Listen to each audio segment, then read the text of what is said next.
the magic of the space shuttle is just its enormity. It's huge. And it flies up and back, and there will be no parallel like that, I think, for 100 years. I think the shuttle has been one of the most marvelous vehicles that has ever gone into space or done anything. So you can imagine the early spacecraft barely the size of a desk for 1 or 2 astronauts. Now the spacecraft is the size of an airliner. When you saw it, you thought, how can something like this fly? You've got all these tile on the bottom of it, and it's like bricks if you want to look at it that way. There was never a spacecraft like it, as large as a DC-9 airliner, but strong enough to withstand the vacuum of space, big enough to carry huge satellites, and built to be reused dozens of times. And it had wings, just like the imagined spaceships science fiction writers designed for their fantastic tales of adventure. And the sophistication of that, again, compared to the earlier vehicles, was difficult to get accustomed to, particularly since we were making the transition from the era of wires and switches and meters to digital and computers. When STS-1 came in, it was a totally new vehicle. A lot of work left to be done on it. We still had to do hydraulic lines in the aft, APU lines in the aft. Had well over thousands of tile to go do yet to put on the spacecraft. The time frame as far as getting the overall integrated schedule, it was really hard and difficult on a lot of people. Pretty much 3 shifts a day, round the clock, 7 days a week, 365 days a year. NASA built 5 shuttles to go into space, naming them after ships of exploration in previous generations: Columbia, Challenger, Discovery, Atlantis, and Endeavour. They were larger than any other spacecraft, capable of carrying 25 tons in its 60-foot-long cargo bay. Another difference with previous spacecraft, shuttles could bring large payloads back, giving scientists a chance to see their experiments' results firsthand. The shuttles also carried more people on a single flight than ever before. The shuttle flew crews of 8. The previous record was 3. Shuttle astronauts also looked different than the flyers of previous programs. Women and minorities would be seen working in space throughout the shuttle program. Astronauts ranging in age to John Glenn's 77 made their way into space on shuttles. Scientists have used the space shuttle as a platform to study our own planet, life and material science, our solar system, and the universe itself. Perhaps its most famous accomplishment is NASA's Hubble Space Telescope, which has dazzled us for more than 20 years with discoveries wrapped up in unimaginable beauty. 5 teams of astronauts worked on the observatory as it orbited Earth, giving life and capabilities far beyond what it launched with. Servicing the Hubble Space Telescope, I think, is one of the Space Shuttle's finest accomplishments. We've had several servicing missions. They saved the Hubble Space Telescope on the very first mission, if you will, and it's just that we've extended the life of the Hubble Space Telescope for so many years, and the things we've learned from the Hubble and the other telescopes up there are just astounding nowadays. These accomplishments did not come about without struggles. Accidents struck the shuttle program twice, each time provoking new introspection in the agency. Challenger broke up 73 seconds into flight on January 28, 1986. Columbia, returning to Earth following a successful scientific mission, succumbed to the forces of reentry and was lost over Texas and Louisiana on February 1, 2003. Each shuttle had 7 astronauts on board. We could have shut the program down after Challenger. We could have shut the program down after Columbia. We could have stuck our heads in the sand and let the future happen however it was going to happen. But we didn't. We decided to figure out what went wrong. More importantly than that, figure out what we did wrong, fix it to the best of our ability, and keep the doors open for our young people and keep that future open. T-minus 10 seconds, go for main engine start. 7, 6, 5, 3 engines up and burning. 3, 2, 1, and liftoff of Space Shuttle Discovery, beginning America's new journey to the moon, Mars, and beyond. And the vehicle has cleared the tower. Astronauts flew shuttles back into space following each accident to fulfill missions and to honor the legacy of exploration.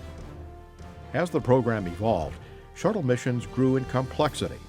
Ground teams and astronauts gained new experience in activities like spacewalking, using robotics, and capturing and deploying satellites.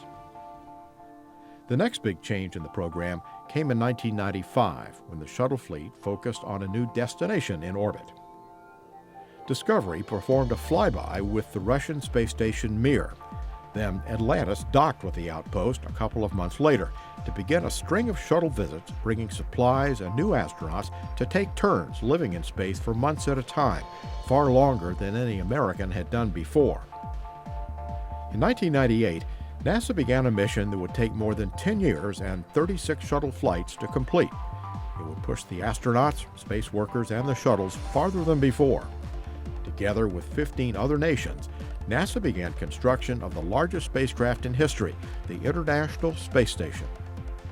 Bob Cabana commanded the first construction mission, STS-88, in December 1998. To know what we were laying the groundwork for and have it go as smoothly as it did from start to finish, that was a unique flight and a very rewarding opportunity. Astronauts born in Japan, Canada, the United Kingdom, Australia, and all over Europe carried their nation's flags into space. Yeah, we're all international astronauts. It's a worldwide program. It's the International Space Station. And I think that's one of the great legacies of the shuttle also, is that it allowed the world to come together and build our first great outpost in space. Astronauts moved into the International Space Station in 2000, and spaceflight success was redefined again. Now, of course, sort of the pinnacle of an astronaut career is to go live on the space station. Working in crews of 2, 3, and 6 as the station grew, the astronauts performed experiments, learned how to refine station systems, and acclimated themselves to the world of weightlessness. We had bedrooms, we had laboratory, we had windows to take pictures out of. It was a fully functioning laboratory, and so it was just an awesome place to live. You get used to the zero-G, and then you get used to sort of the daily operations, what you have to do every day, talk to the ground, find some time to have your meals, and call your family and write your emails to your friends. And I found it very easy to adapt to living in space, and I really enjoyed it a lot. Crews also took on in-orbit repairs, including to the shuttle itself and the International Space Station. The last flight of the storied Space Shuttle Program, STS-135, will carry tons of equipment and supplies to the ISS, leaving the orbiting laboratory well-stocked for another decade of research in orbit. 4 astronauts will perform the mission, working with the space station's 6 residents to unload the supplies during much of the 12-day mission. All 4 are veteran flyers, commanded by Chris Ferguson. Doug Hurley will be the pilot, and Sadney Magnus and Rex Walheim are the mission specialists. We kept the scope of the mission fairly compact. You know, it's an MPLM resupply logistics mission. There's 1 EVA, but that spacewalk is being done by the space station crew, so the scope is a little bit smaller as a result. Because this is the final shuttle mission, its patch would carry extra meaning. The wife of mission specialist Rex Walheim came up with the design.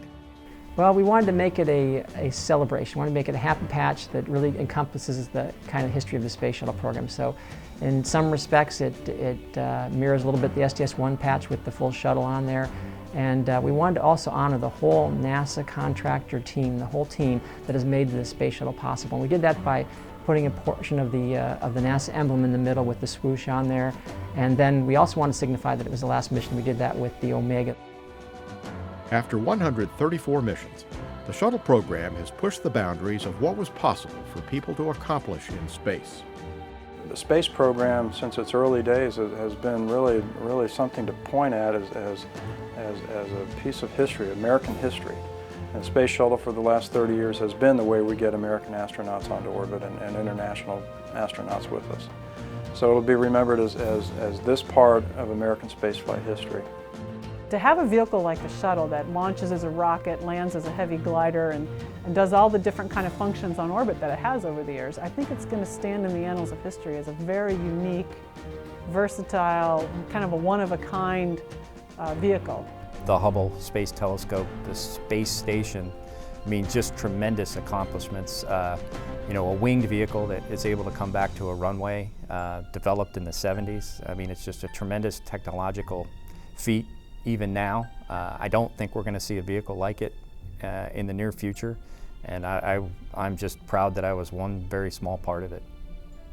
I think people are going to look back on the Space Shuttle and think it was one of the most incredible vehicles ever built by mankind. It allowed us to fly into space in a fairly routine manner. It will be a long time before we see another vehicle nearly as capable as the Space Shuttle. It'll be remembered for, I think, its pioneering in aerospace and just the magnitude of the program, and the fact that it served the world for 30 years and built the International Space Station will be what everybody remembers.